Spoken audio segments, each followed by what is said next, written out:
Hey, what's going on, Garden Report people? Hey, How Fellas, is everyone? welcome back, John. I'm glad that Hey.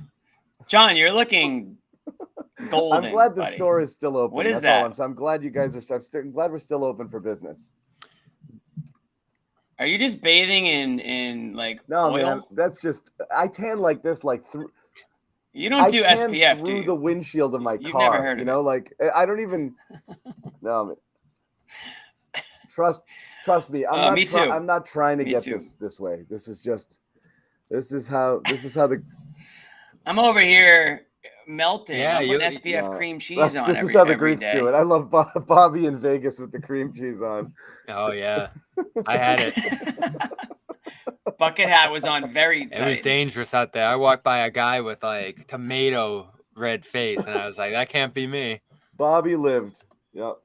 Yeah, Bobby lived. It was a fun week out yeah. there. Lots to talk about. Viewers were excited, John. I didn't know if they tune in or be intrigued by this team, but we had a lot of interest in this summer league team and what was going on out there. Of course, headlined by our friend below, Jaylen Brown. It's crack, man. I'm telling you. Some people are just that addicted to the Celtics, I'm definitely encouraged by the interest. I think it's great.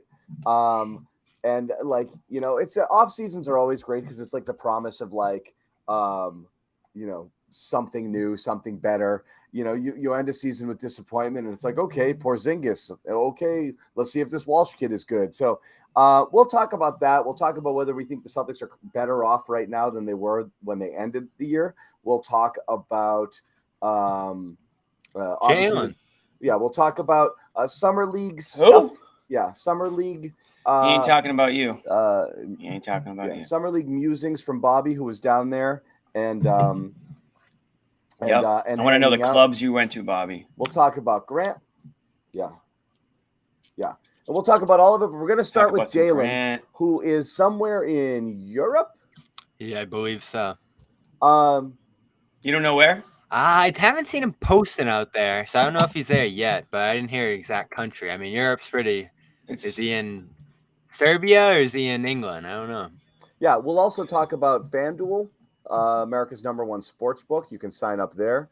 We'll talk about Factor Meals, everything's #1. We only deal with #1. America's #1 ready-to-eat meal kit. I got my Factor kit. That was some good stuff. Yeah, and we will talk about AG1, America's #1 nutritional supplement. Those are the sponsors of the Garden Report. But let's get into Jaylen Brown and, like, you know me. All right, John, let me set you up here. I want to work my way into it. I don't want to go nuclear right off the top. But you asked me, I think you asked me actually, is this just going to be open and close, boom, July 1st, done? I said, yeah. I said, it's 300. What's there to talk about? What's there to discuss? What's there to quibble over? And we are 18 days later and not even close to a resolution. There's been reassurance at every turn. Every week it feels like it's going to get done. Summer League was supposed to be, once they were there, they were going to sit down and wrap it up. And now it's on pause. I tweeted a couple of days ago, and of course I got massive blowback. This is officially weird, and it's been weird. And I don't know how you can't agree with that. So what was your reaction, John, when you saw that it didn't go through and then it just never did? So again, the second it didn't go through right away, you knew that there was something. It doesn't mean what's happening. This is the problem with how this is going to go. You're going to have the everything is all right crowd in one, in one bucket. Then anybody who says anything else is going to be viewed as a doomer. This isn't a doomer take. This should have been turnkey. These things are easy. We've seen how many other people have signed these extensions already. It's here's what I can pay you. I love it. Thank you. Done. And you sign and you're done. All the deals are the same. 5 years with a player option in the last one. There's really no hang up here unless there's something that doesn't make sense.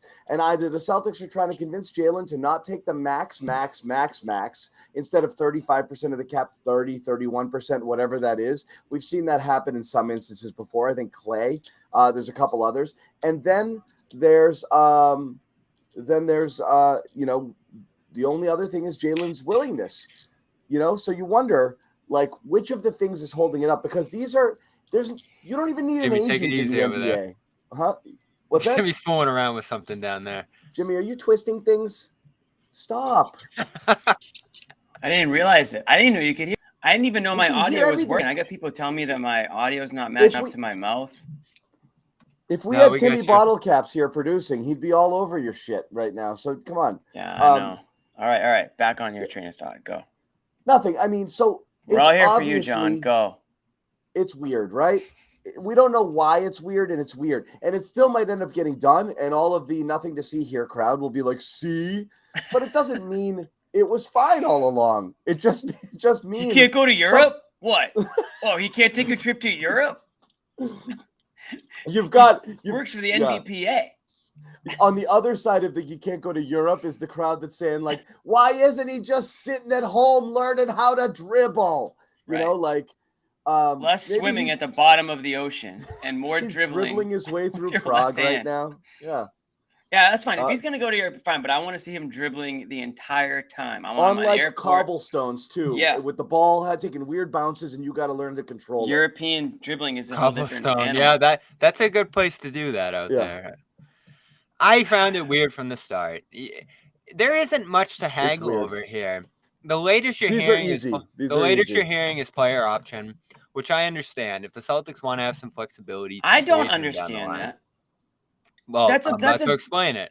If the Celtics want to have some flexibility to trade him down the line, or they think we're giving you $300 million, which is dozens of what you could earn over elsewhere, we want to have that 50 year of team control, undisputed, which increases his value to them and to other teams potentially down the line. And I think from Brown's perspective, he's trying to block against there being value in him being traded, which includes a trade kicker, which isn't a huge deal, but might be something that gives him something closer to a no trade down the line, or the 5th-year player option, which say the Celtics trade him a year or two into the deal, really gives that new team 1-2 years of control. So I think that's probably the most likely answer here, John, right? Is that Brown's trying to protect against being traded in this deal, and the Celtics are trying to maintain flexibility to do so. What can he do, though? Hold on. We've learned now that some of the reports out there about what Brown could be asking for, he can't ask for. Right. So the no-trade clause can't be done now. He can't get an option in the middle of a deal. All he can get is what everyone gets on these deals, which is that 5th-year player option. And that's very standard. Like, that's not a big thing. Unless the Celtics are fighting like hell to say, like, nah, man, if I'm going to 295, like, we get that option. Like, I don't know. That's what I'm hearing right now. So if that's the thing, and the Celtics want that option that normally goes to the player, or the players are accustomed to getting, or the players really want, fine. That would be fine as a sticking point, because ultimately you still assume it gets done, right? Because not getting done makes no sense for either side. And that's why I think all of the reporting is the way it is, Jaylen Brown, it's like I joked on Twitter, has flown to Mars, but he'll be back in a few years, but we still think the deal's getting done. Like, everyone still thinks the deal's getting done is because it should get done. Like, it's dumb for both sides not to get done. Yet here we are. So that's like the part of the reporting that I wish we got more of. Like, even though sure they might come to terms on an agreement at some point, what's the real hang up? And what are both sides feeling about negotiations? Is there a little tension? What's the real hang up here? I don't think the 5th-year option is that big of a deal. Everybody gets it. He can't get a no trade clause, so I highly doubt he's going to come off of a player option on top of that. And I think the Celtics, if the money is right, they'll say, yeah, fine, take the player option. Bobby, I think the trade kicker might be a little bit of a big deal, because if there is a situation someday where Jaylen Brown does want to be traded and does ask to be traded, the trade kicker is going to prevent the Celtics from trading him to a lot of teams with this new salary cap situation here. Yeah, it's in effect like a no trade clause. So you really can't. It's a no trade clause that he can't waive, because there's actually. Well, isn't that interesting though? Because, you can waive it, because you can. Yeah. There's one world in which, some people believe Brown doesn't love Boston and doesn't necessarily want to be here, but the money's going to be too good to pass up. And then there's another where we're sitting here talking about how he wants security to ensure that he doesn't get traded. Those two things run a little bit counter to each other. Well, sort of. Not wanting to get traded is control. controlling your destination. Yeah. Right. Mm-hmm. So what you don't want to do is sign. So, I mean, that, and Brown's a smart man. You can just pull a Damian Lillard. Brown's a smart guy. He knows that signing this deal vastly increases the likelihood he gets traded rather than decreases. You know, like I don't know about that, John. If he doesn't sign a deal, don't you think he's getting traded? I'm saying signing a deal kind of means you probably don't get to pick where you play, because the Celtics, I think, are very likely going to look to shop him in a year. At some point. In a year. Okay. In a year, 2 years, if things don't work, that's immediately where you turn. Let me see what I can get for this guy, and let's reload and start over. He knows it, which means he's going to have to spend the last 3 years or 2 years of a deal wherever the hell the Celtics send him without any protection. I get that, not getting to pick your choice. That's what I think it has to be. But that's more the price so than you money. Pay for $50 million a year. And I think that's the Celtics' perspective is you're buying into this contract with the potential to possibly be moved down the line. Now, I don't think the Celtics right now are looking at this and saying, let's set ourselves up to move Brown down the line. But they did build themselves some leverage here by trading for Porzingis, by signing him to a relatively team-friendly deal over the next 2 years here, having 2 stars in position in case Brown did need a move down the line. So I think that's what this all stems back to. Like, this to me, John, reeks of distrust on both sides. And we've heard from Brown's side the distrust and the hangover from last summer and what happened there. But I also think the Celtics are setting themselves up right here to potentially have flexibility to move him if they need to. And you almost look at both sides right now and just say, just get it done. It's not that hard. Like, whatever needs to be done, get it done and move past this, because that was the... It might be hard, Bobby. They're obviously, so doesn't it? But Jimmy, if Brown looked at, they don't want to give him the Brown max. Looked at it and said, "This is where I want to be long term. Love it here." Boom, he gets a player option and he gets the supermax deal that everybody gets, and it's all great. And if the Celtics looked at it and said, "We're committed to this guy. There's no chance we move him. Give him that reassurance." I don't think he needs to look at it from that perspective either. But right now, Brown's still looking at last summer and saying, I almost got traded on a whim. Why should they say that, Bobby? The protections aren't going to get that. Yeah. The protections aren't going to happen. He thinks he should be treated like that. You don't think Tatum will be treated like that when the time comes? What's he get? What's like, you have to look at it from his perspective. He's right to think all those things. But what's his alternative? Not sign and then ride it into free agency. And that's the leverage the Celtics have right now. Yeah. And so, I mean, that's leverage. Saying no is leverage, but it's also a $60 million choice. And we've said this all along, right? The Celtics have a lot more leverage here than they were given credit for at the beginning. And I think that's a big reason the deal isn't done. They can sit here and say no player option. And I don't really know what Brown's going to do besides go to Europe and do whatever and, string this along. Because I guess that's the pressure that's leaning against the Celtics right now, is everybody like us sitting here and saying, what the hell is going on every day? Because we got nothing else to talk about really at this juncture of the summer. But money-wise, he's got nowhere else to go. Like, all he can really do is string this to a point where, like you said, John, he ends up getting traded. I don't think that's going to happen. So if that's he wants one. To control his own destiny, then he wouldn't sign a contract this year because he's not going to get an out. And that's where it really would get tricky, Jimmy, right? But let me tell you this, Bobby. With no deal. Let me tell you this. What do agents tell their clients to do all the time? Take the bag and then demand a trade. So we can sit here and say, we can't have it both ways, but we've seen players have it both ways. I'm not saying that that's his plan, but we've seen it happen. We're seeing it happen right now with Damian Lillard. There's no reason for either side to trust the other. The Celtics have no idea what Jaylen's true intentions are. They have no idea what he would do if he went to free agency and whether he would return because he likes it here, even if they could give him the most amount of money. And this Jaylen has no reason to believe, none whatsoever, that the Celtics would be, that Brad, when he gets out there and just throws these flowery bouquets his way, like, we love Jaylen, we want him to be here. Like, he knows it's proven to be bullshit. He knows that he's been dangled multiple times, and he knows that he's the first. Tatum's the golden child, and he's going to be the first person named anytime something goes sideways and they're like, oh, things aren't right. They can't play together. Let's get rid of Jaylen. So he's right. But I don't know what he gets. The only other option is it's a money thing. And if it's a money thing, if you're starting to mess with his money, then yes, is he going to pass up? And again, what are the hard figures? What does he get in free agency signing with someone else max next year if he doesn't take the super max this year, Bobby? Is it 230 or something? Huh? Like 184? 184 for 4 or something? Yeah.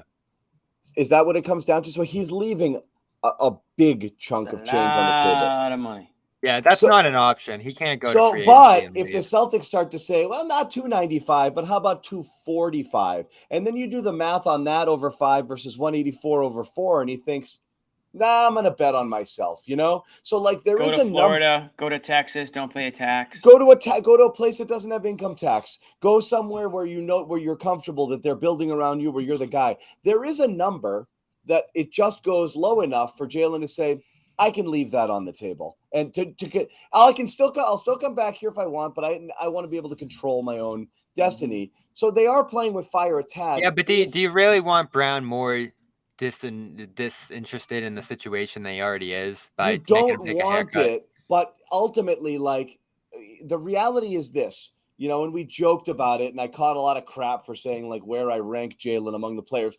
There's a strong amount of people here that don't necessarily believe he's a supermax guy. It's a weird oddity of the CBA that says if you make one of these teams, you're a supermax guy. And I don't think anybody believes Jaylen Brown is truly a supermax guy. I think they think he's just a hair below that, you know? And so if you want to pay him what you think he's worth and be able to build a team, that's less than the max. And if the Celtics are trying to convince him of that, I don't know how that conversation is going to go. And if that's what's happening right now, then the holdup makes sense. It makes sense why Brown wouldn't go nuclear and blow the whole thing up publicly. But if it drags much longer, I am waiting for that report of like talks are off. You know what I mean? Is like, but we don't know if it's there. If it comes into this thing, yeah. Kind of reminds me of arbitration, like in baseball, John. It's like the players and the team, they rarely ever want to go to arbitration because what that becomes is just here's everything you suck at and why we are trying to pay you this number. This is why you don't deserve the money. Right. And like the longer this thing goes, and again, we're speculating in a way because there's just not enough reports out there to tell us otherwise. But the longer this thing goes, the more I think that they're not, they're just not as close as maybe we think that they were or that they should be. And maybe there is money involved. And maybe the Celtics are saying, here's why we don't want to pay you the max or why we can't pay you the max, right? And maybe they have a whole... I don't think it's the money. We debated this last time, Jimmy. It's always the money, Bobby. They can sell off some money potentially to... Bobby, you really think it's because, we want to hold on to your 5th-year player option and they're going to screw with Jaylen Brown and make him pissed off because of that?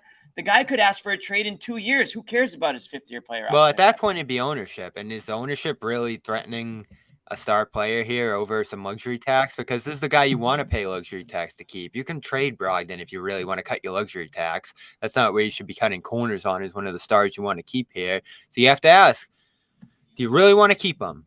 Because you're not going to do this with Tatum. Here's the thing. There are examples of other players having – you might try to sell somebody on a vision, right? Like, this is what I mean. The vision might be like, Jaylen, we could totally give you $295, but if we do, here's what it means. I'm not going to be able to do this. I'm not going to be able to do that. We want to be able to add. We're up against it a little bit. We can't do all of these things. If we do that, what we'd like to do is try to convince you to take blank because we think overall it's going to be better for the team and it's still a shit ton of money and more than you can make in the open market. It's very possible that conversation's going on. It's very possible. And it's very possible Jaylen's like, yeah, call me when that number hits 295. And that's it. Like right now, I mean, Bobby, again, all the reports have been working close. Sides are confident. Celtics are confident a deal get done. They might button it up in Vegas. Was there any inkling they even like texted each other once in Vegas? Like there was no. He didn't attend any of the games. So there was, and again, he doesn't have to in order for them to players talk. do. Yeah. But I don't get the vibe. Interesting. That's a little. I don't get the vibe that there's like. I think they're stuck somewhere. I don't, and just kind of hoping like eventually they'll get They're through stuck it. somewhere because both sides want something here. Both sides want everything, I'd imagine. And again, I don't think the Celtics are trying to make him take a haircut. I think they knew what they were getting into with the Supermax thing and that they're prepared to pay that. They could potentially add some incentives here that give them some like escalators down, luxury tax wise, if they really want to do that. He has those in his current deal. But again, is that going to make or break a deal here? I wonder if the compromise ultimately ends up being, John, like a few percentage points below 35% in exchange for that player option. Like, would that make ownership happy enough in turn, with Brown also being happy to have that protection? And then you throw the trade kicker in there and say you're going to make extra money if traded. I don't know. Worst part. There's a few trade-offs like those, and that's why, Jimmy, I think it is close. Like, it's not like they're sitting at 240 and he's at 290. I don't think that's the reality of this. But here's the thing. What if they're at 275? We don't know, though. I don't think. What does that gain you? I don't know. I'm just throwing it out there. It's lower. I don't know. Less. It's lower, yeah, but it doesn't gain you much. $20 million, $5 million less a year. So, look.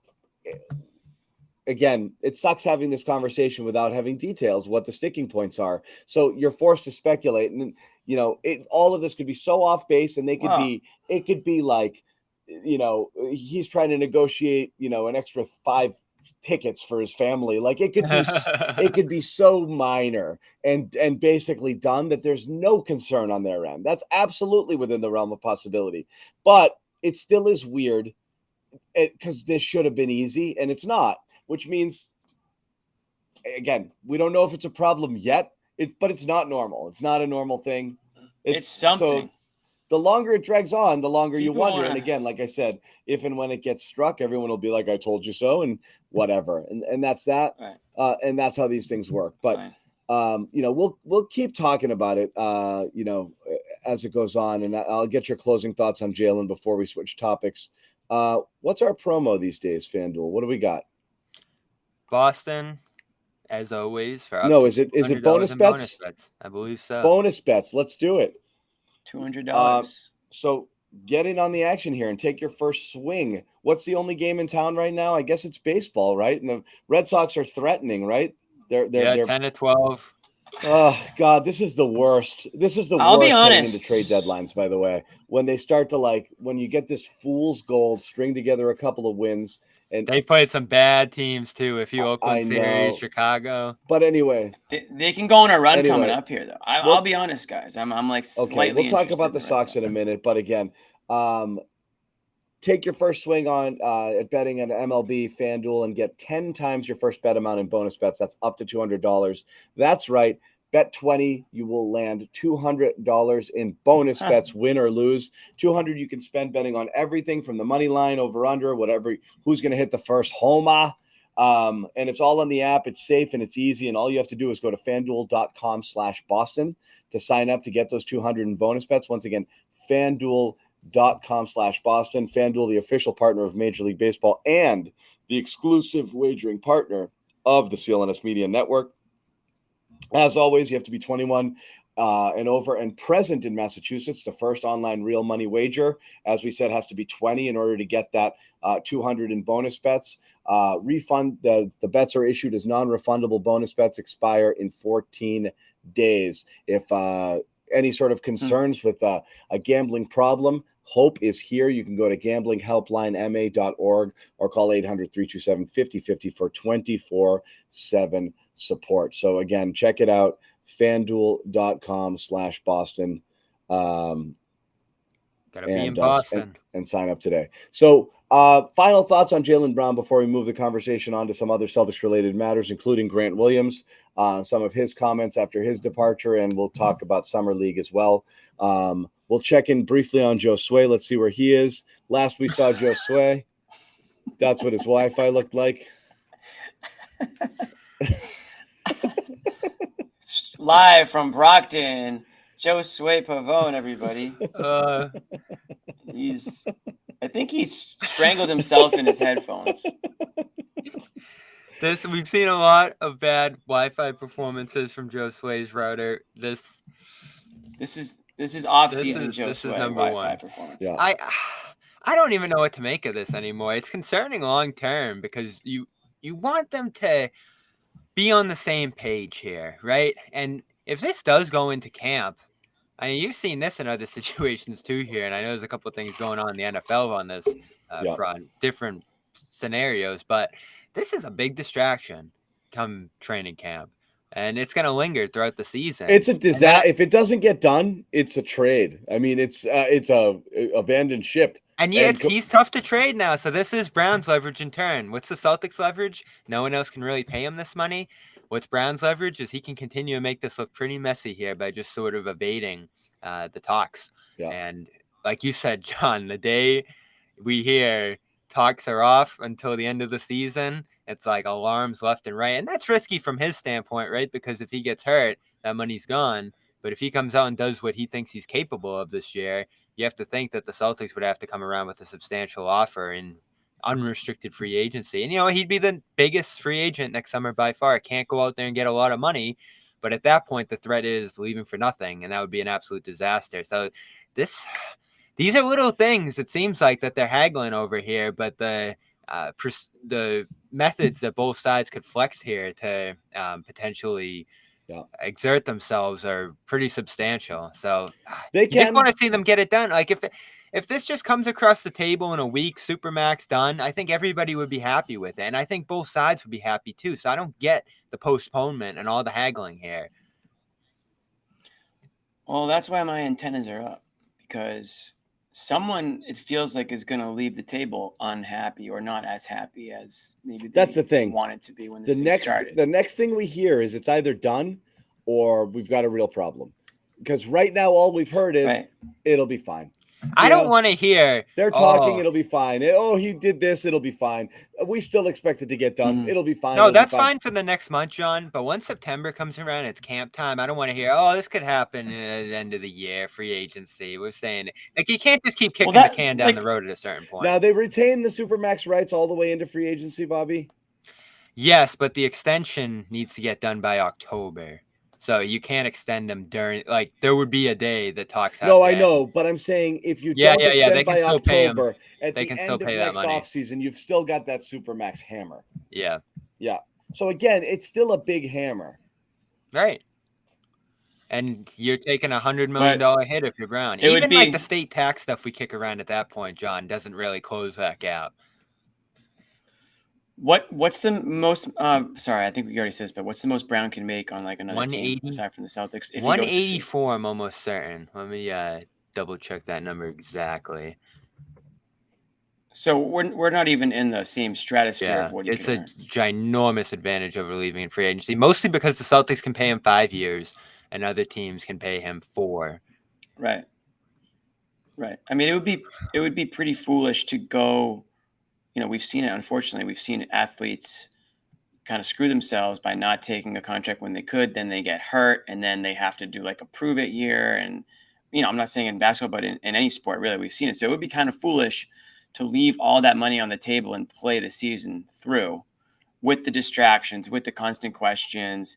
Going to visiting arenas and I guess maybe being courted in a sense by opposing teams' fans. Rumors coming out. I don't think that would be good for the Celtics or Jaylen Brown in that scenario. I would still be shocked I wouldn't be shocked, but I would be surprised if they can't come to some sort of agreement. Right, Jaylen Brown's going to make a lot of money. Player option, something like that. Or player option, no trade kicker, like whatever it is. Like, I think the player option is pretty standard. So I would be surprised not to get that. It's got to come down to money right now. And again, the Celtics have leverage with money because Jaylen Brown can't get anywhere near what the Celtics can offer them. And if they don't think he's a Supermax player, it's a tough business decision to make because you're trying to weigh the pros and the cons of giving somebody you think might not be worth the money, but also the damage control involved in not coming to a deal or having to trade him and potentially torpedoing a championship season that you can have coming up here. So there's a lot of pros and cons, and I think that's all being discussed internally right now. Honestly, Jaylen Brown has, his negotiating tactics. The Celtics have theirs, but someone's going to have to blink. It's true, but here's the thing. Right now, it's a 60 per year, right? So if you did say, what if you wanted to cut it down to say, 245, okay? That becomes 49 or around, 49.50 per year, right? Now, the 184 is 46 per year. So again, it's all of a sudden you're thinking, I know the 295 is a large number, but the wiggle room isn't as great as you think. If you shave, and you might opt out anyway. So again, if you shave it down, even at 51, 52, 53, rather than looking at it at the total value of what you're leaving on the table, you look at it in average annual value and say, screw it. I'm taking 46 to play where I want to play versus 51 over here. And again, 51 would be 255 million over 5. There's a $5 million difference per year. And you're thinking, I'll make it up on the second deal. When the cap goes all friggin' skyrocketing, I'll sign for 4, and then my next one's going to be ginormous. So, I mean, yeah, it's not he is a union head, though. And you know how that usually goes is you don't want to be taking less and, doing all this stuff, whatever it might be. Remember Kyrie a year ago with the mid-level and stuff like that. The guys just don't do that because of the precedent it sets. So I'd be stunned if he left in free agency. It just wouldn't be becoming of the position he's in. And I don't think it'd be a good move for him personally, given the cap space that's out there now. There's not a lot of it. You just saw what Grant had to kind of maneuver to get 54 million, never mind 184. So I think this gets done. I just do. And I do, like, as much as we look at all the, malcontent statements he makes at certain times, I do think he's committed to this. Like, I think he's been in communication. I think they've had talks, and I think there's certain things he's holding out over here. I don't think there's a situation where they're miles apart, and I don't think it's a money thing. I think it's a lot of, like, the trade flexibility factors here because he doesn't want to be traded. And I don't think the Celtics want to trade him necessarily right now, but you do want to have flexibility to do so if you need to do so. So there's just something's got to break there on a compromise on both ends. And I don't think those things are crucial enough on either end for this to really go to like a nuclear place. It's very weird that it's stretched out this long. And it looks like it's going to continue for a little while here while it's on pause, which is the strangest thing of all. But I don't think that talk's going to break down to what you mentioned, John, that they're going to stop and then the season's going to play out with him on an expiring deal. As Jimmy said, that wouldn't be good for either side. Yeah, it is what it is. And let me ask you this, guys, before we wrap this. I know John's going to have an interesting answer to this, but don't you, especially now that like we've kicked around like Murray and these other options, these other trades, those are starting to fly off the table here. Don't you want him here, like all things being equal? Like, isn't it still best for the team to have him here, have him under control, and have him continuing to improve as this deal goes on? Like, there aren't great alternatives. As opposed to Lillard? Sorry, one more time. Like we kicked around Lillard. Don't you want Jaylen Brown here, John? Don't you just want him here? What? All the other alternatives. Lillard. Multiple. Jaylen Brown versus Lillard? No, I want Lillard. So you want to go out there and I wanted to do the Simon Scoot trade. Like, I mean, who are you talking to here? That's what I'm saying. So we know where you're coming from on this. You don't even want him on the team going forward. It's not want him. I believe his stats and soon to be his contract are beyond what his actual contribution on the court is. I just don't think he's that guy. I think he is what he is. I think he's a really good, talented finisher. And that's it.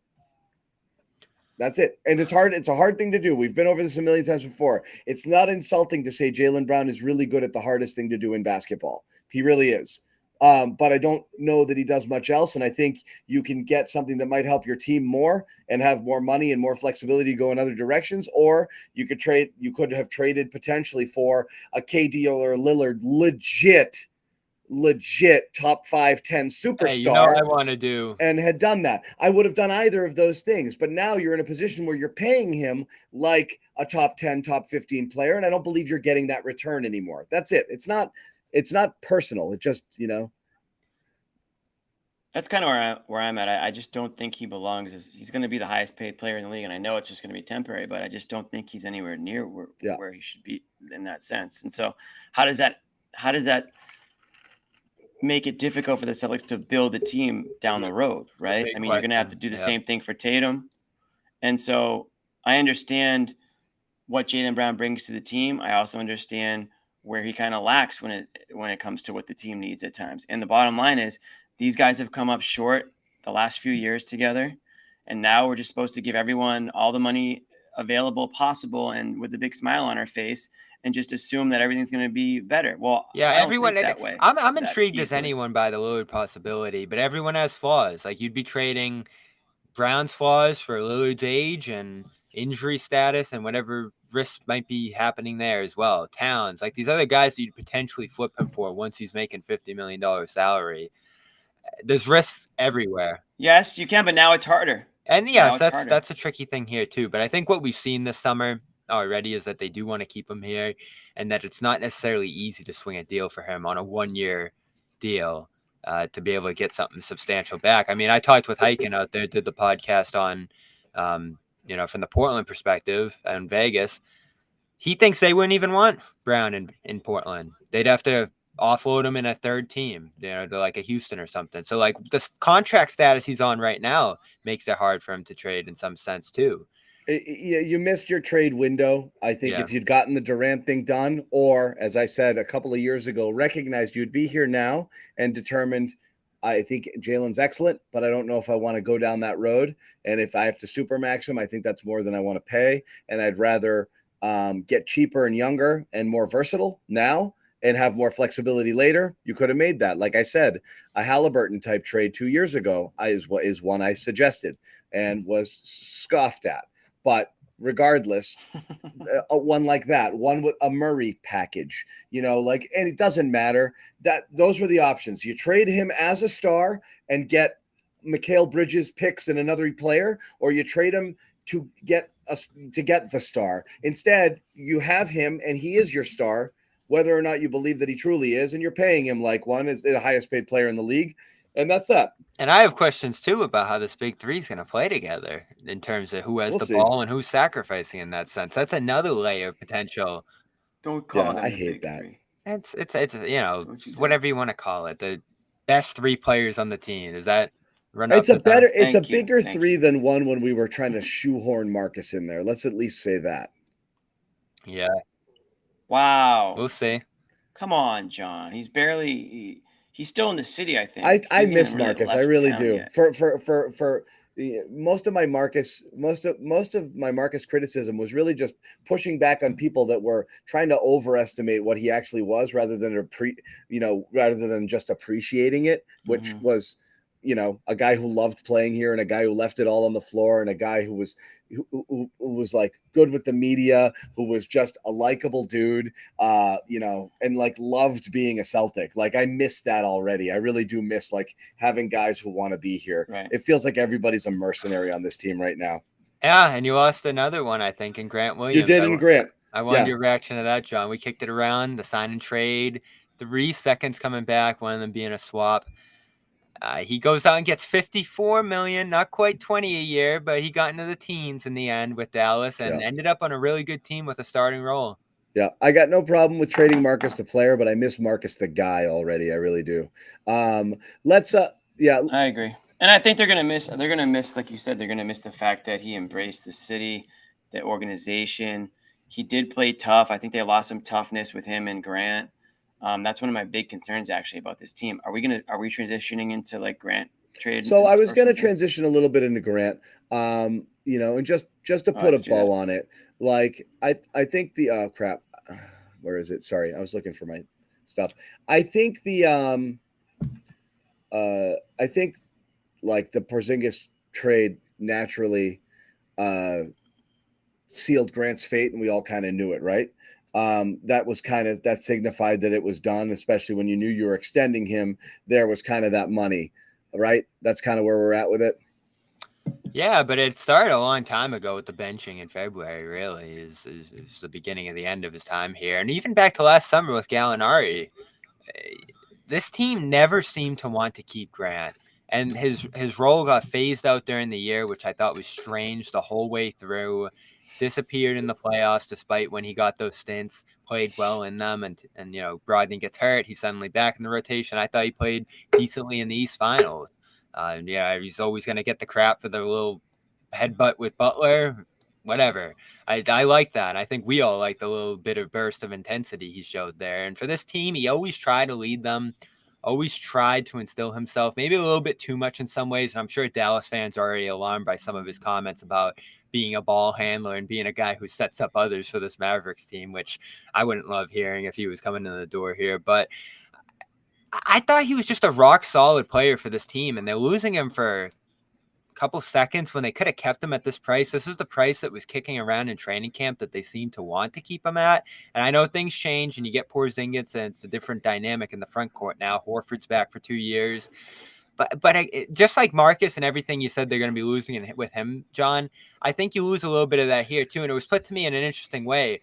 The two most physically imposing players on this team are gone.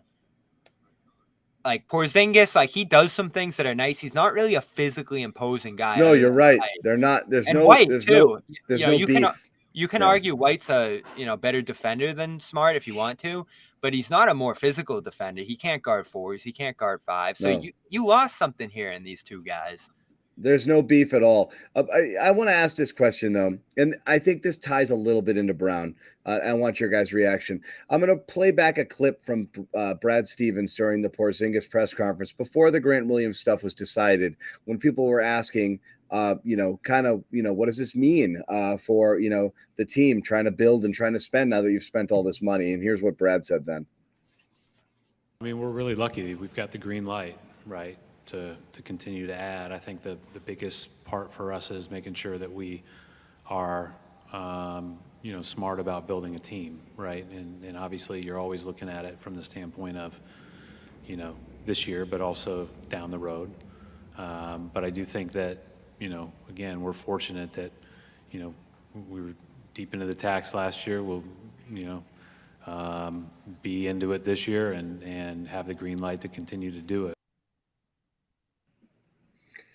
So it's just so weird to me that Brad's the GM. So it is. So again, this is why, and It's this so is weird. a lesson for people out there. Anytime they're going to be like, but Brad said, like, nothing matters. Okay. Like, they have the green light, but they have to be smart. That means literally nothing. It doesn't need to be spoken. Like, we will spend money if it's worth it. Okay. So it was deemed that going deeper into the tax than they already are, even for this year, and then worrying about it later, deciding whether to trade or whether to move things, wasn't something they wanted to do with Grant. And you can argue whether or not they even thought Grant was worth this money, but this was a salary dump. So you was in effect traded, Smart and Grant for Porzingis, and that's fine. That's the final trade. And you get a Warriors pick too. Yeah. That's your trade. They got 2 firsts, John. No, it's fine. And one seconds. became and, a million and, seconds. and some seconds. Yeah. It's Then still they not a bad traded him, trade, but and everyone ultimately told me. Grant is a casualty of the Porzingis. But if they truly didn't care about the spending, you could keep Grant. You're worse. You had to want to keep Grant, and they didn't. And I don't know if so it ultimately comes down to, did they want to? And No, I don't think they did. If they wanted to, And he'd he be on the would have team been right now. They're playing trying to during win a the year, championship. Jimmy. Right, so exactly. is that what it says to you? One of the that they didn't reports want him, came out. Jimmy? Like at any price? Because that's what I was saying during the year a little bit. Oh, I'm not going to say at any price, but I think that they were pretty firm that they weren't going to go over, like, probably a number that they thought Grant was probably going to get more somewhere else, right? So that's where they were at with it. They thought he was expendable. Bobby already mentioned it, how Jay tried other Gallinari, things throughout last Muscala, season. Gallinari, other players coming in and out of the lineup while Grant sat throughout the regular season. We know that he kind of pouted, I guess, when he sat in the bench, and that led to him being benched more. So there was definitely a rift there between player and we probably know some of the reports that came out were from Grant's mouth, I think, at this point, right, throughout the season. So there was definitely something going on between player and team, or player and coach there. And at that point, it probably was frayed to the point where the Celtics weren't going to, give him it wasn't going to be a player-friendly deal on their end. And I don't think Grant felt the same on his end either about giving them a team-friendly deal. So he got his money.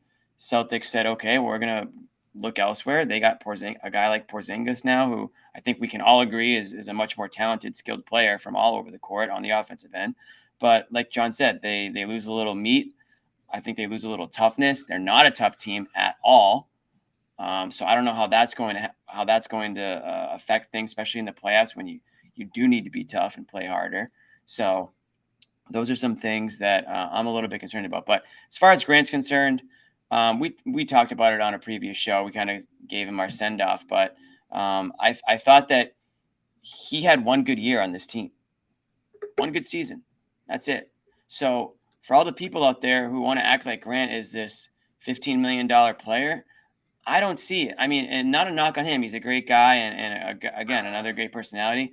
But I think a lot of people are overvaluing what Grant Williams is. He's a role player. That's right, it. but he's still a relatively younger player who is continuing to improve unevenly through this last year.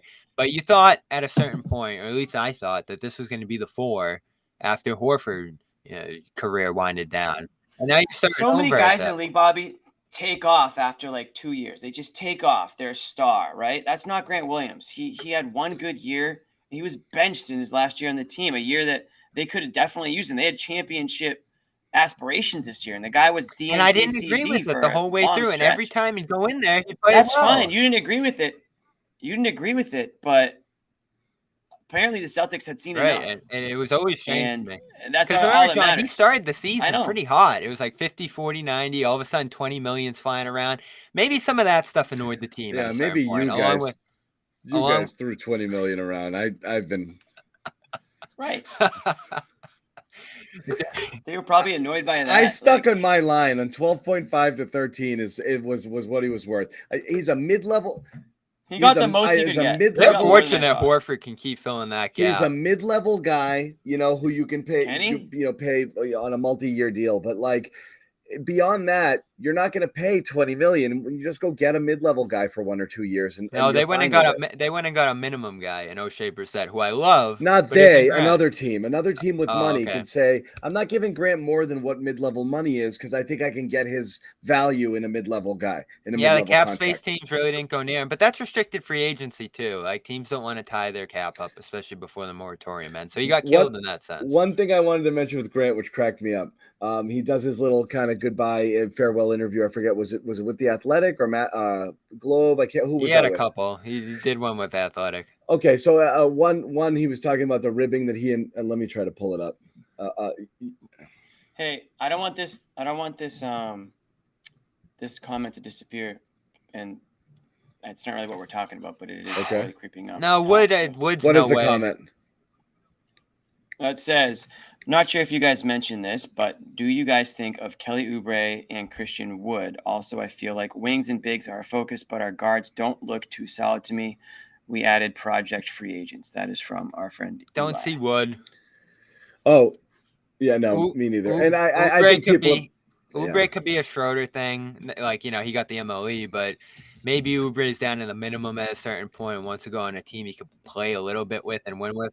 He's kind of a frustrating guy. I don't think he fits, especially the style they're trying to play here too. And this is something we have to take from all these moves is the style they want to play with now. They doubled down on Joe's style. I'm switching. I'm transitioning to that, Bobby. But first, I just wanted to throw the one thing I liked from the Grant interview. He and Tatum are going back and forth, and he reveals what they said to one another and how they're close friends. Tatum says to Grant, I'm going to bust your butt when we play Dallas. This was to Adam Himmelsbach of the Globe. Mm-hmm. And Grant's response is, you think? You can't go left, and I'm going to be physical with you, and you'll go cry to the referees.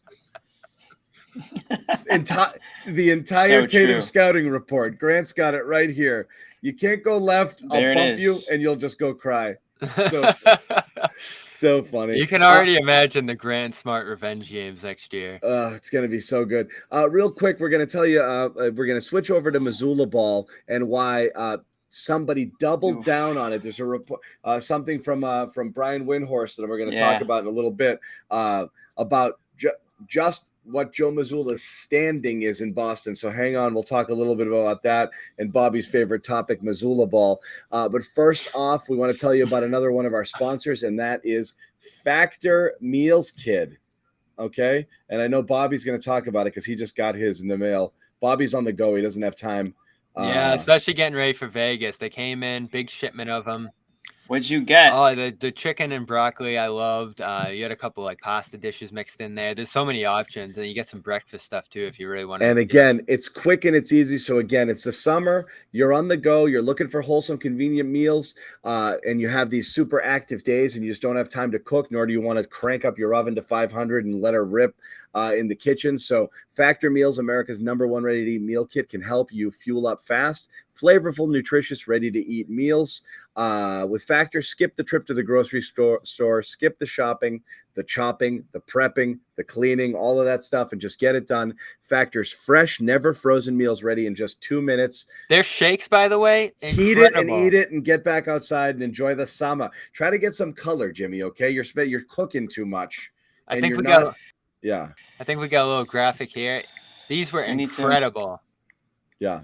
These blew me away. The smoothies, the shakes. Yeah, that's good stuff. Calorie conscious things, 550 calories per serving. If you want that, elevate eating at home with new upscale surf and turf meal options, roasted garlic filet mignon and shrimp, Cajun spice shrimp, salmon, all good stuff. Huh? Yeah, you can get some filet in here. So again, rest assured you're making a sustainable choice. They offset 100% of their delivery emissions to your door, 100% renewable electricity for their production sites and offices.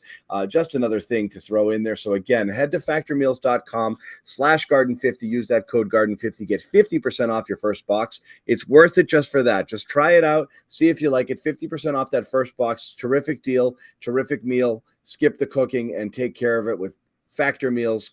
Once again, that's factormeals.com/garden50 for 50% off your first box. Now, did want to talk about the Mazzulla stuff. And one of the things was a report from Brian Windhorst talking about Mazzulla ball potentially being here to stay. And he was on his podcast on ESPN. And here's what, some people in the offseason, Bobby probably being at the head of the line and me being not too far after, really thought hanging on to Joe might not be the right thing to do. I think you accept that you did it. Maybe it wasn't the right thing. You went all in. You you saw things you didn't necessarily like seeing in the playoffs. And our thought was maybe cut bait now rather than figure it out later, because you're messing with something very precious. And that's like the prime of your two best players entering contract years. And you really don't want to mess things up here. And these championship windows close pretty freaking fast. And right now the Celtics, for better, for worse, have entrusted one to Joe Mazzulla. And here's what Windhorst had to say.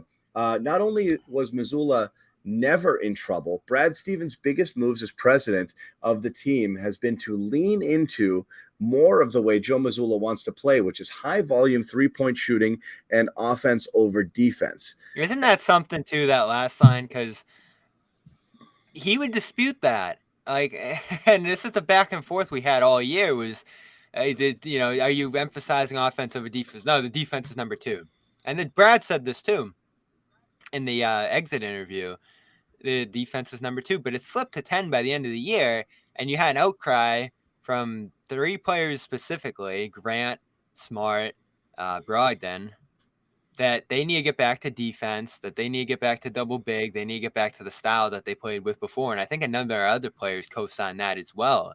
So for that to be the outcome to a pretty inconsistent postseason, to put it lightly. And, I think there being some rumblings that if they did get swept by Miami, his job might have been in trouble. Well, they turned it around. That's shocking to me. They turned it around, but not to the degree where you're like, they were right there, because they got destroyed in Game 7. And I know there were injuries and other things there, but they were bound to lose at some point during that comeback charge. And so they weren't really that close to turning the series around, at least in my view. You guys might disagree with that, but you're down 0-3. You dig your way back a little bit. You're still a long way from actually winning the series if you lose Game 7 in a blowout. And, they were right there losing the 76ers series. The Hawks series was a couple minutes from going to a Game 7, if you remember. It just wasn't a great run. And there's just been a big attempt to paint this as a really successful season. I think despite the circumstances, he did a solid job. And if you really believe in the philosophy, go ahead and, support him with the assistants and all this I stuff. just don't get it. Here. But did we sit here all year and say things are going great? I hate that we say things like, that, we say things like, oh, well, they got to the I've been pushing back against this whole successful season nonsense for the whole run of the Jays. Okay. Because I mean, you went way longer than you should have with an Atlanta team. You got pushed to the brink by Philly that started a series with their best player playing on one leg. And, you almost lost that one. Then you lose to an inferior Miami Heat team and really got outclassed in that series. It was pretty bad. If you played in Game 3, if you played Miami first, do you and you go one and done? Is Mazzulla the coach? The owners in the locker room unloading, telling him to stop playing like what? So give me a break all season long. After the 25-5 start, they were good, not great. That's what it is. Most of the season, they were good, not great. Under Mazzulla, erratic. Not necessarily whether they weren't equipped or really not capable of executing his vision, pushing back on it. And this is where Brad comes in. We've made the Moneyball, references before, the Moneyball movie where, the Billy Bean character is like, you're not going to play the guys I want and you're not going to play the game the way I want it to be played. I'm going to go trade them. And so in this case, it was the players aren't going to play what Mazzulla's doing and what we want this team to look like. I'm going to trade him. I'm not saying Grant and Smart were those guys, but he wants to bring in guys or he wants to run the team the way he wants to run that team. So I don't know if they're closer to that goal or not right now, but it's interesting that, there's never a hint from Brad in the postseason press conferences that Mazzulla is anything he ever considered for moving on for. Full confidence. And it's just odd to have full confidence in somebody that inspires so little of it at this point. Doesn't mean you fire him, but certainly it's not a certainty. You might have faith in his abilities as coach, but you cannot be certain he's going to be able to execute at this level. It's a hard friggin' job. Yeah. So what's strange to me too is that it wasn't like this has been their guy forever. This guy shouldn't have even been their head coach. Something crazy happened, and right before the season started, and the Celtics really didn't have much of a choice but to put him into the interim coach position. It would have been Ime, and he would have probably gotten he would have either still been an assistant or he would have gotten a head coaching job somewhere else, and they would have let him walk. But now, just because he was basically placed in that role, they didn't have much of a choice. Now he's like God's greatest coach to NBA, God's greatest gift to NBA coaching. That's what I don't get. And I was stunned when Horst said that he's, not even close to ever being on the hot seat and they have full confidence. I'll tell you what, obviously Jaylen Brown must be a fan, because if it had anything to do with getting Jaylen Brown to re-sign or whatever, then I'm sure that he would have been gone, right? If that was an issue. So, the players seem to be okay with the guy. I think Tatum especially. Nothing stands out to me that is great about him as a coach. He doesn't stand out X's and O's wise. I don't remember many play calls that he made throughout the season. I don't remember many timeouts that he made throughout the season. And they choked in the playoffs and they lost. And so all those things combined with the idea that there's a lot more experienced coaches out there. I'm not saying go find a coach that's been a head coach and is just getting transferred around from team to team, but there's more experienced assistant coaches out there. There's a lot of options. So to be so dead set on this one guy, Mazzulla ball and all this stuff.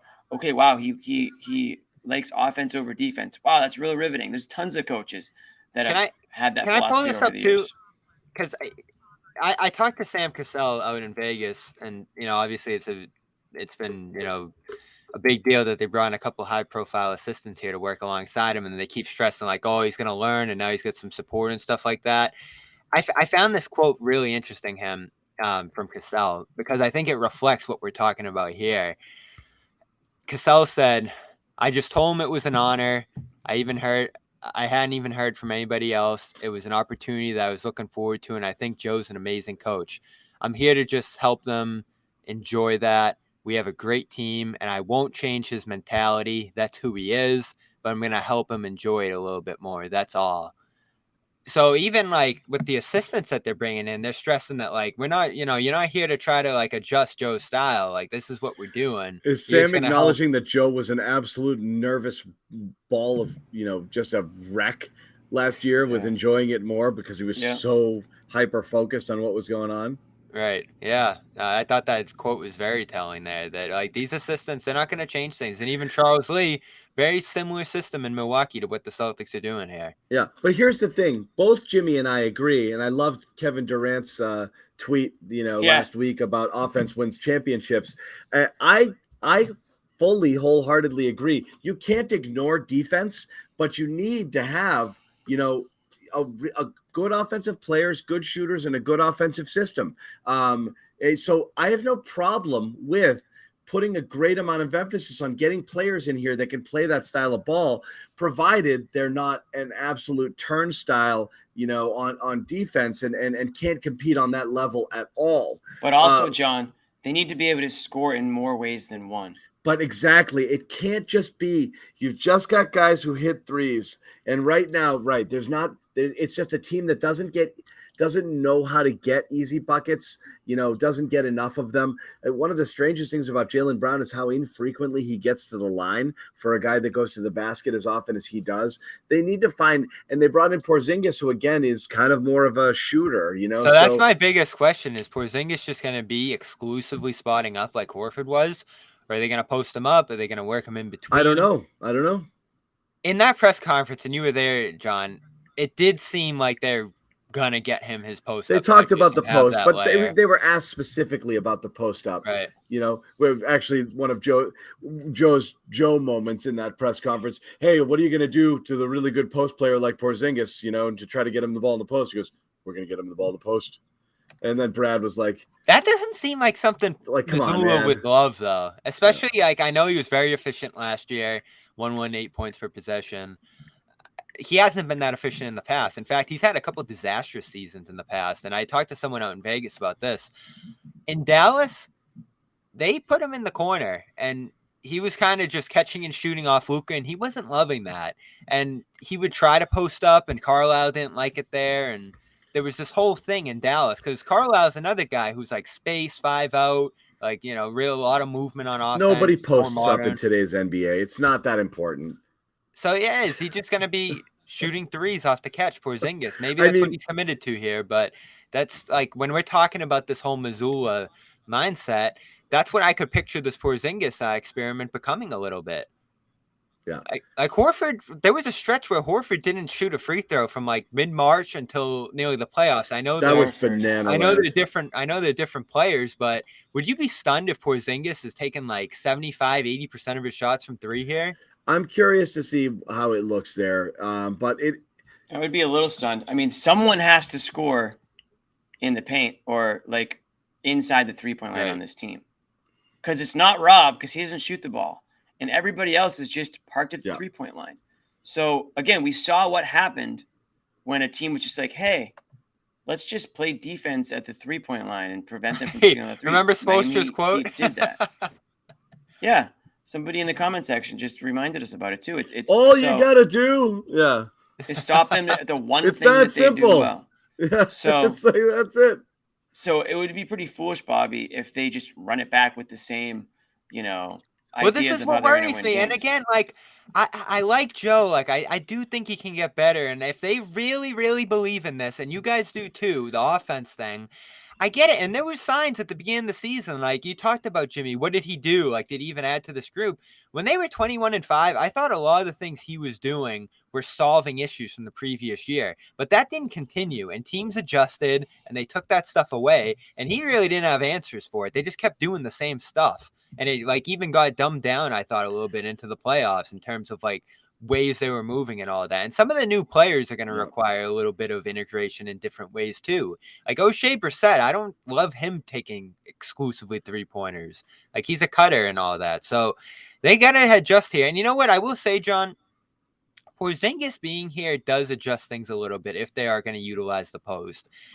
Going back to double big is a little bit of an adjustment away from what they did last year. And they talked about that at the press conference too. So I don't think they're just running back what Mazzulla did a year ago. Like I do think they're fine tuning it here, but I gotta see it first. I really do. Yeah. Well, we'll see what happens there. We are still going to talk a little bit. We're going to get Bobby's quick whip take on Summer League and whether Celtics rookie. And again, I was dubious. 2nd round pick. I figured, you're riding the J.D. Davison Express back and forth to Maine, not making any contributions. But we are going to get Bobby's opinion on the Summer League team. We're going to check in briefly with Joe Swape, but nope. Still no good. Okay. All right, Joe Swape, let us right know. After this, he just threw in the towel. That's Still how bad no good. it That's was. the last time anyone's seen Joe Swape Pavone alive. Yeah, missing persons report. That'll be the picture. I'm just telling you. I'm a little worried. Anyway. He hasn't even texted us. That's great. He hasn't. I think literally, it's like I think lightning. I think a lightning strike in Brockton just took Joe Sway out. That's it.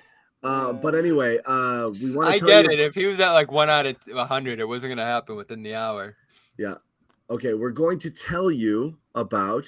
What are we going to tell you about, Jimmy? AG1. AG1, right? That's right, baby. Our next partner and our long-term partner here, AG1, the daily foundational nutritional supplement that supports whole body health. And each one of us drink it literally every day. We gave it a try because hey, I personally love I love not having to chase the amount of different things that you have to take, that you're trying to track down.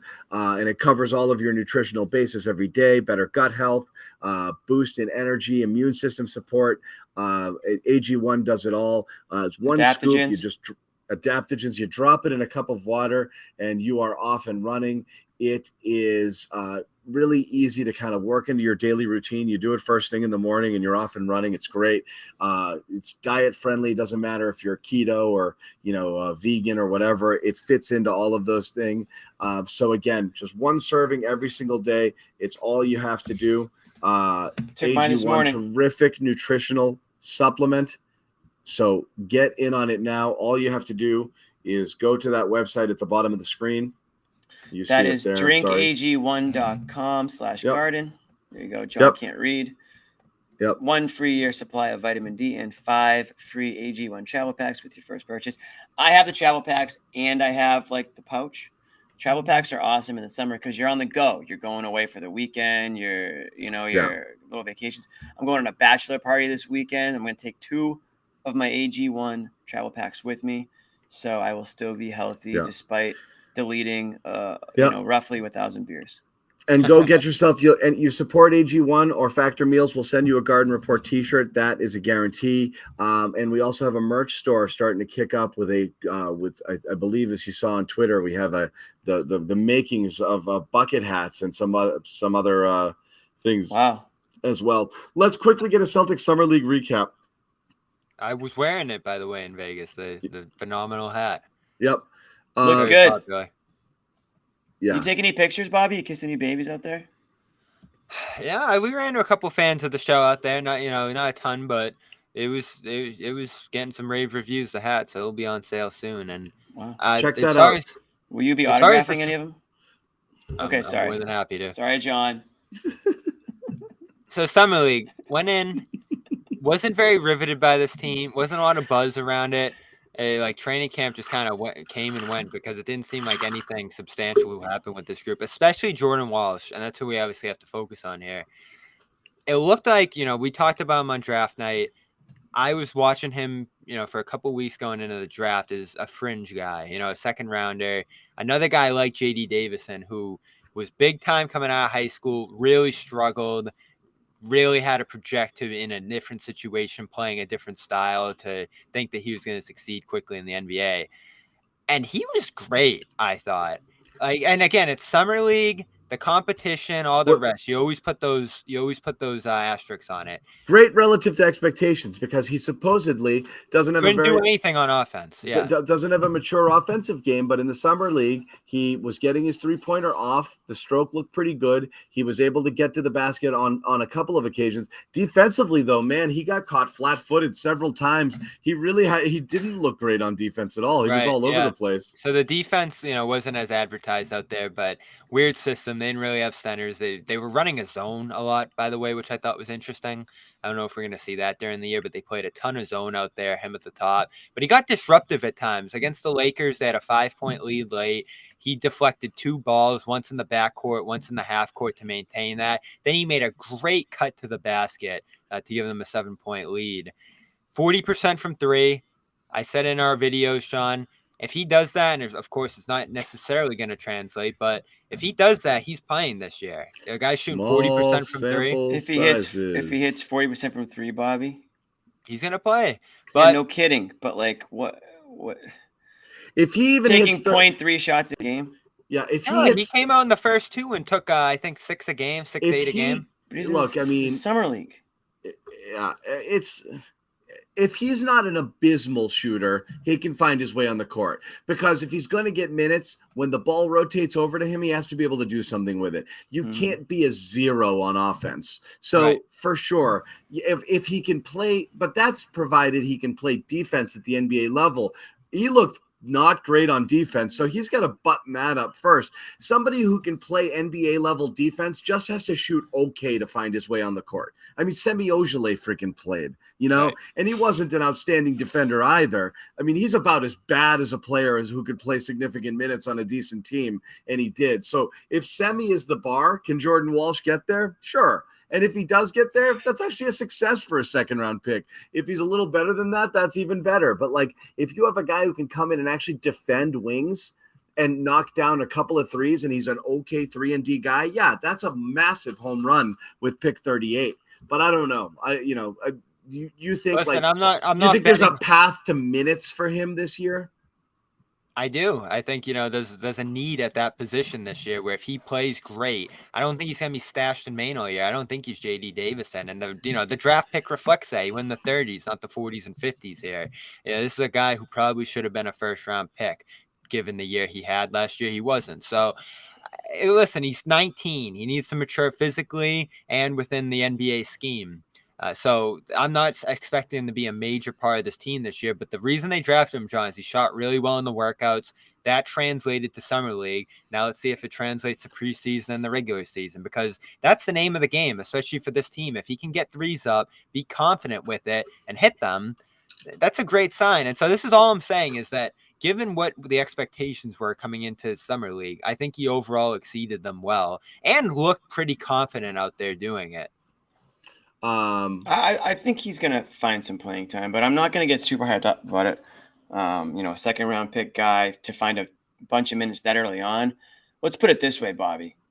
If you're contending for an NBA championship and your second round pick is getting significant minutes, something's wrong. Something's wrong with your roster construction. So it would be nice if he could contribute end of the rotation, get his feet wet a little bit. I do think he'll have a bigger role than J.D. Davidson, because I do think he can play. I think Davidson was really bad out there, by the way. Yeah. So Davidson's my next question. There's a tough picture floating around about Davidson on the internet. You guys saw that one? Yeah. Let that one slide. Who was the first pick from the Nets trade? Was it James Young? Yes. Oh boy. I can't remember. Everybody if it was drink. Him or not.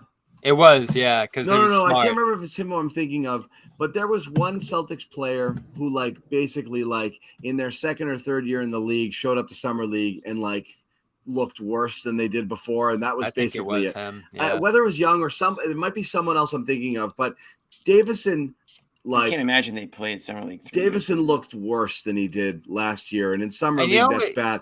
You should be able to, a year two guys should really be dominating at this level. They really should, because they should just be able to get what they want a little bit Right. more frequently. You've played the speed of the NBA game, or at least you've been around it, and it's different. So it's not a shock to you. Like, Davison looked brutal. Like, I wonder if, like, we never see him again. I already don't think there was a lot of momentum for him. And again, I don't Yam understand. Madar. Yam's gone. Yam, Yam and Joe Sway are somewhere together right now. I still like Juhan there in France, but Oh, God. I bet you do.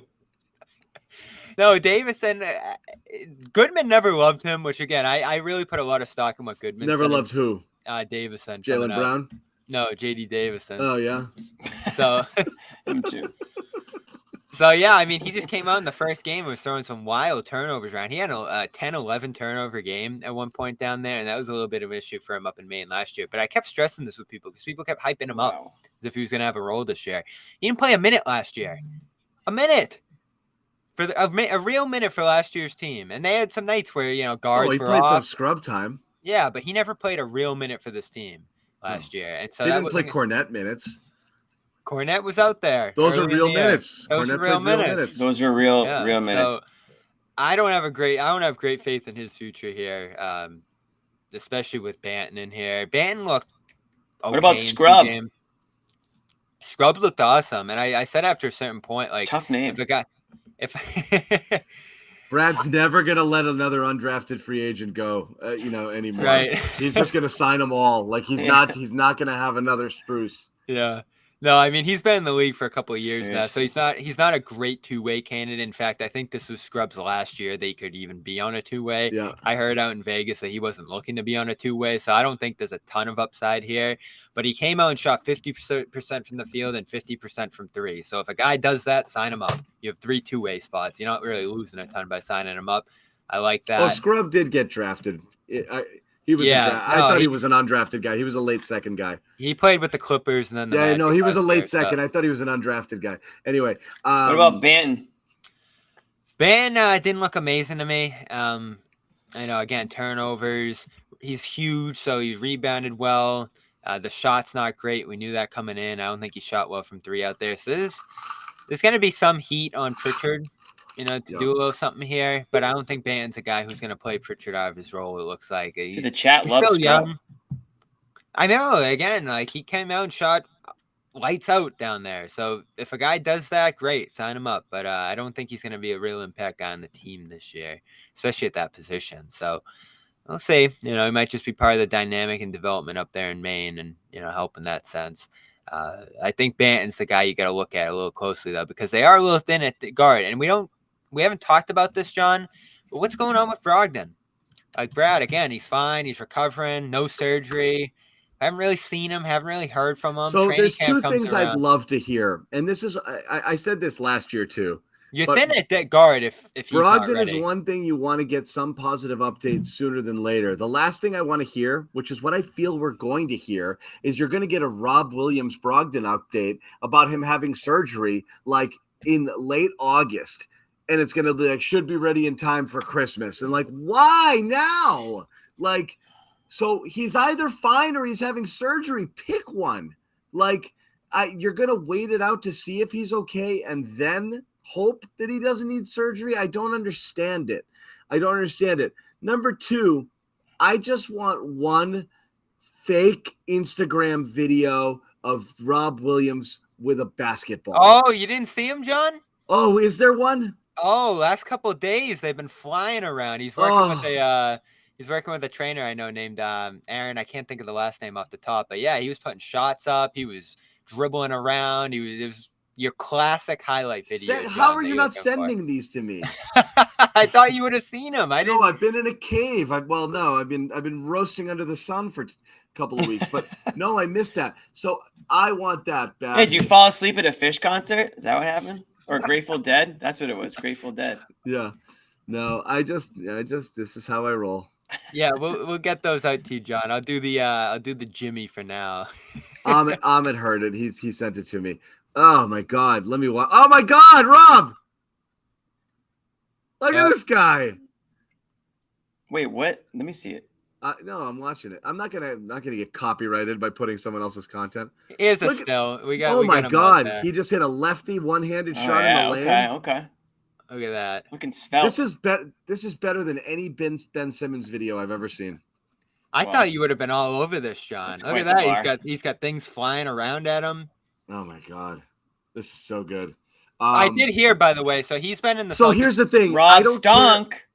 I don't care about whether or not, like, oh, he hit jumpers in the video, he's going to hit jumpers during the year. I'm just glad he's playing basketball now, because like last year you wondered like what was going on. We never saw a video of him. Never at any point. And in fact, it was very clear that when he showed up, finally, he just showed up to work out in Waltham and they were like, in Brighton, and like a couple days in, he was like, "Oh man, my knee hurts," and they're like, "What?" Yeah, and so that's what happened. I finally.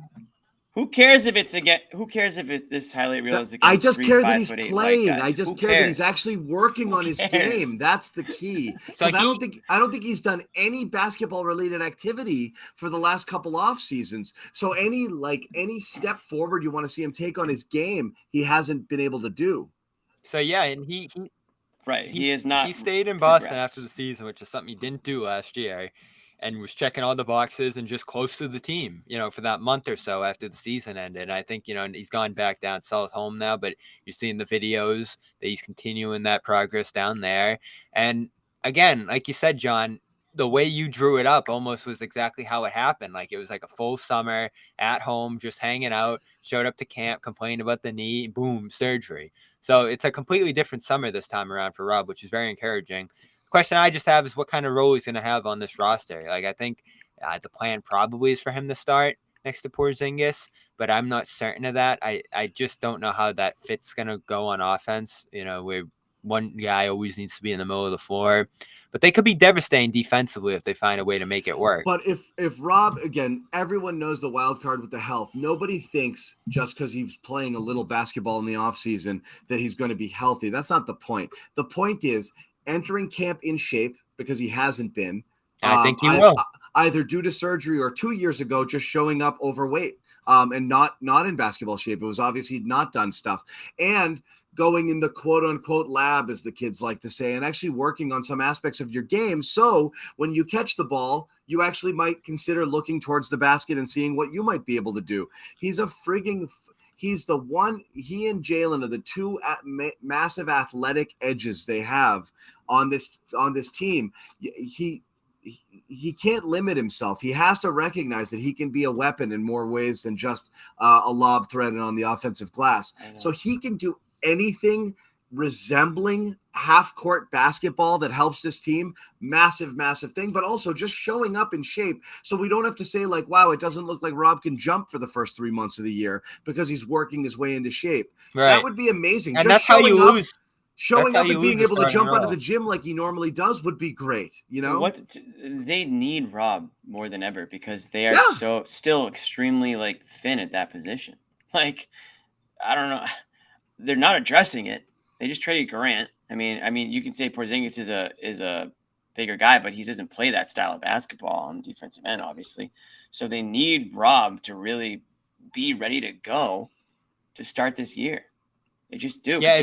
How much are you going to get out of Al this year? You don't know. I mean, it's all like bonus at this point. You need the Rob leap at some point, because ultimately, what did you say when they signed him? This could be a steal of a signing, because he was at that point. You're already your third best player, and you're like, if he could be an all-star if he continues on a trajectory just based off of his freakishness and his defense, and the center position not being necessarily like, well, obviously it has a bunch of great players now, but he, there's so many things that he could do for you. If he can even do some of them, it makes a big difference, because he's been flat, if not backwards, since his breakout 2 years ago when Brad refused to play him.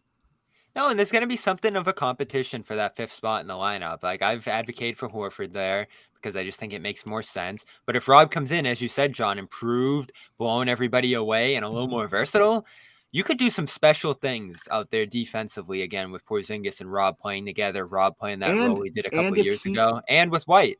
But also, again, and if they start to look to Rob as somebody who they can work into their offense, as opposed to ignoring him, for entire stretches out there, is a guy who shoots 80% from the floor. Like, get him the ball occasionally. Yeah, last season was really bad. And again, they don't even look at him. They don't look at him. It's the amount of baffling. lob attempts that Brown and Tatum miss, because their heads down. Like, look for the friggin' guy. He's a threat. Yeah, I worried about the trade because it's over now. So. Yep, he did. I know, right? He was the one guy, and I'll still go back to that, but that's for another day. All right. He needs to have a huge year. He really does. I like it. Because last year was a step back, and it wasn't a completely lost season. But you go look at the reference page, Jimmy. He played 35 games. I mean, and those games, like half of them probably weren't very effective. So how many good games did he have last year? Like a little over a dozen? Rob? Yeah. Even his games where the eye test told you he was ineffective, the metrics said that he was. So again, he's an impact player at 40%, which last year he was about 50% all year. I mean, not even close. You're just still waiting for him to become something more than he is. And part of this trade, John, I think is something of an acknowledgement that you don't want to just keep waiting forever on that. Sink or swim. Have to hedge, yeah. Sink or swim with Rob. You got no choice. If he's not good, you don't have anything else. You're screwed. Right. He's got to be good. I know, especially now that Grant's gone. Yeah. Yep. Closing thoughts. Jimmy Toscano, how would you like to close? Well, based on everything we talked about, the main thing I think still in everybody's mind is the Jaylen Brown situation. My antennas are up. I don't know what's going to happen, but I can't wait for whatever happens to happen. Just that's pretty much it. I mean, I think something's up. I still, if I was a betting man, I still believe that a deal gets done, but it's so typical that this is how the negotiation's gone. It's so typical of this relationship, of this player, of this organization, that, in my opinion anyways, that this is where we're at right now. And it's stunning. I think it's not stunning. I think I'm not surprised at all that this is where we're at. No, I thought it was going to go right through. I really did. So Bobby. So young, so naive. So I'm in the camp, and I've been surprised just, listening to all the podcasts, reading all the articles. The consensus seems to be on this offseason for the Celtics that they've gotten worse, I've even heard Bontemps call them a loser among, offseason teams last night or whenever that Windhorse podcast came out. I think the pessimism on this group's going a little strong. I don't love it either. I'm probably leaning toward that camp. But the Porzingis deal, I think, is a pretty good calculated risk. They're better. I don't love it, but I get why they did it. And we all asked for things to shake up a little bit. I hate seeing Smart go. I think they lost a lot in him, and I think they're going to see that they lost more than they think they did there. But I get the risk, and I get that being the route you go to shake this up. So I'm not going to kill them for that. I don't like the Grant thing, but again, that's water under the bridge because I haven't liked that since February. So if they can find a way to piece together replacing his minutes and they continue to succeed in spite of that, so be it. I don't love it. I always like Grant here. I wish they could have made it work, but I lean not liking this offseason, but I'm not sitting here calling them one of the offseason's losers. I mean, you can probably name a dozen at least teams that had much worse off seasons than them. They actually had a pretty, if you're looking at it objectively, off season that you can look at and say this might go really well. Did Milwaukee have a good off season? No. And did Philly have a good off season? Hell no. I mean, there was some really Heat bad at this off point season. have a good off season. Obviously, if they get Dame, it changes. They lost a lot. Who of your competitors, right. They lost a ton. Who of your competitors got better? Even the Nuggets lost a key guy. But the Celtics got better. Guys, everyone's got to get over this Marcus Smart thing. We love Marcus. They got a better player. Everything needs to go right for it to go better, John. It's better on doesn't. paper. Yes, Everything needed to go right for them not to trade him. But Porzingis goes down with an ailment, and all of a sudden you're in a really bad spot. It's because Bobby, you could say that about any player. Bobby, it's because things didn't go right that they had to make a move. That's the point. I know, How and I long get are you why gonna they did let it. things go wrong and say, like, it's so weird to be complacent when the thing you have isn't working. Make a move and say that thing is risky. No, keeping it intact was risky. Like running it back was risky. That's the thing where we'd be saying to ourselves, well, if it works this time, it's not working. They had to do something to be able to become a better team and increase their talent level. So I don't think so. I think people are just, it's fear of the unknown. Well, there's a lot of unknown with Porzingis. That's the thing is, it popped in my head the other day, or just yesterday, Jimmy. We were sitting on this show in 2021 saying, who are some awful contracts the Celtics could take back for Kemba? And Porzingis was right up at the top of that list just 2 years ago. And so he had a great season in Washington. Awesome. But he's going to have to follow it up with another one here. Yeah. Sure. And you know what, though? Better or worse, what I like about them is that they're different. And that was the one thing I said they needed to do in the offseason was do not run it back with the same roster after consistently underperforming. Right, and I do commend them for that. They made a bold move, right? You wouldn't have expected them to do this going into the and offseason. they might not be done. Did it. Who knows? They might not be done. Are they really going to bring Brogdon back? They say they are. Who knows? Maybe they just have to wait until he's healthy, and then they'll make a decision. I do think people have kind of twisted themselves into – I think there's this feeling that, like, they lost their only true point guard in Marcus. Like, given the opportunity to play the role that Marcus Smart played, either Brogdon or White would do the same job or better in terms of distribution and running an offense. At different points in their careers, they've been point guard – combo guards playing point and have had similar assist numbers and similar things. They'll be fine. Marcus Smart was not special. Marcus Smart was special for different reasons, but not because. Here's the thing it projects, though, John, that Brown and Tatum are going to step up in the lead. Celtics fans banky. But the That's thing it. we keep talking. He was outplayed. When you have, and again, he was outplayed by both Brogdon and you White. can't have it both ways. It's everything is like that blanket that's too short. You pull it up, your feet are cold. You bring it down. Look, you want more high level talent. You're gonna sacrifice depth. So you get a player like Porzingis who is a closer to like a legit big three complementary legit scorer to go along with it. Yeah, then you're going to start worrying about who your 8th and 9th guys are. There's no question about that. But you've got Pritchard on the team. You've got Hauser on the team. You want to be an offensive team that shoots a ton of threes? Just play those freaking guys and call it a day. Like, that's that. What you're worried about bigs and you have a 7'2" guy and Horford and the best shot blocker in the league. Like, what are we worried about here? You last year it was like, wow, they have too many point guards, so they trade one, and now it's like we don't have enough point guards. Like, how much of everything? John, how much of everything do you need? How much of everything do you need to feel good? A rotation that's 10 deep, 11 deep. Was talent an issue a year ago, though? It wasn't the talent. It was the intangibles. And you took two guys who tried in that intangible sense to lead this group. So one thing and you kept hearing about after this trade, this is the opportunity for Brown and Tatum to lead now. Smart's out of there. They don't have to defer to him anymore. But are they going to embrace that? I have to see it. Again, it's just better talent. They had great talent a year ago. It's again, what did you lose? You lost. You had a redundancy at point guard with 3 guys. Now you're just going to play 2 of them more. Like, it's not, you didn't lose a lot, but you gained a ton. Okay. And Grant Williams wasn't freaking playing. So again, I don't think they're missing nearly as much as people think they're missing. That's all. I don't think it's as risky as people think. I think running it back with that same core and expecting different results would have been the risky thing. I get it. You had to try at some point to shake it up. And this was a crafty way to do it. I'll give them credit for it. It's enticing. You always look at the 7'3" guy coming through the door, and it's not KG, but it's enticing and it's intriguing. And I'm really excited to watch it. But I do have a little bit of skepticism. And there's not many of those guys available. Right.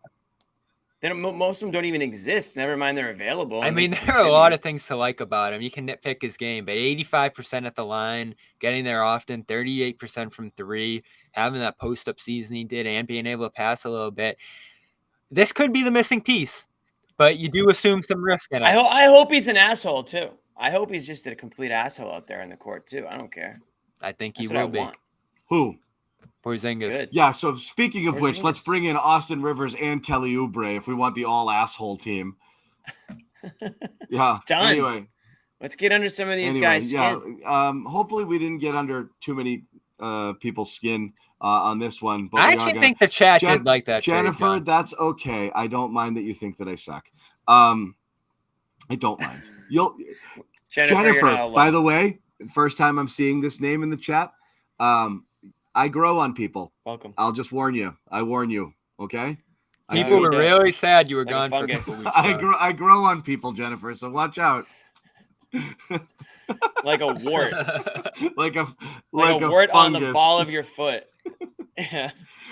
Anyway, that's it. We're done. But thank you guys for hanging. We went an hour 30. It's pretty good. I did miss being gone, and I'm sorry for abandoning you. Don't be sorry. It's the off season. We got to take our breaks somewhere, right? We don't want to burn out. I'll be. I'll be. Because we don't go 50, 60 games like some of these guys do. We go the whole damn season. Yeah, we go the whole season. No days off. No days off. I got to get on a Patriots show because I'm friggin' steaming. Yeah. I am steaming. Oh man. Yeah. Not just about Hopkins, about all of it. I think it just came to a head. But anyway, thank you guys for hanging out. As we mentioned, as Jimmy kind of brought up, like, we don't know where it's going to go. We one day we might just wake up and the Jaylen thing really goes sideways. Any major developments in anything with that, obviously, any trades, any new news on the Jaylen thing, we'll hop on there right away and we will update, what's going on. And, we'll go live immediately or as soon as we can, assemble the news team with that. In the meantime, we're still going to be doing at least one or two of these per week throughout the rest of the offseason as we head into preseason. And then we're on, baby. As soon as preseason starts, full tilt, Bobby, coverage from training camp. Season opening press conferences. Nothing will be like what it was last year. We'll have that. We'll be doing post-game shows from the preseason games, and then we're off and running for the next 82 plus. So we're not going anywhere. Thank you guys for hanging with us in the summer show here.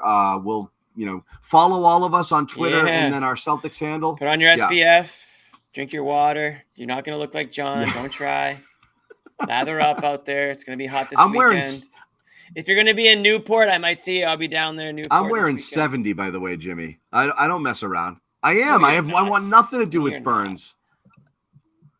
All the time, baby. I'm thinking about 70. Newport. I'm putting cake frosting on my face when I walk outside. I'm thinking about Newport Jazz this summer, Jimmy. You been down there? Okay, I have. I've always wanted to try that out. This might be the year. It's a time. Yeah, it's time. It's fun. Newport is undefeated. It's the best town in New England, in my opinion. I would say I've had like 5 of my top 20 times in Newport. Okay. This is encouraging. I know. And they blend together, and I'm like, no, that was a different one. I'm like, oh my God, we did all of that, So I'm looking forward. That's just a couple weeks away. So let me know if you're heading down there. Okay. Thanks again, guys. We will see you, Jimmy. Any gigs coming?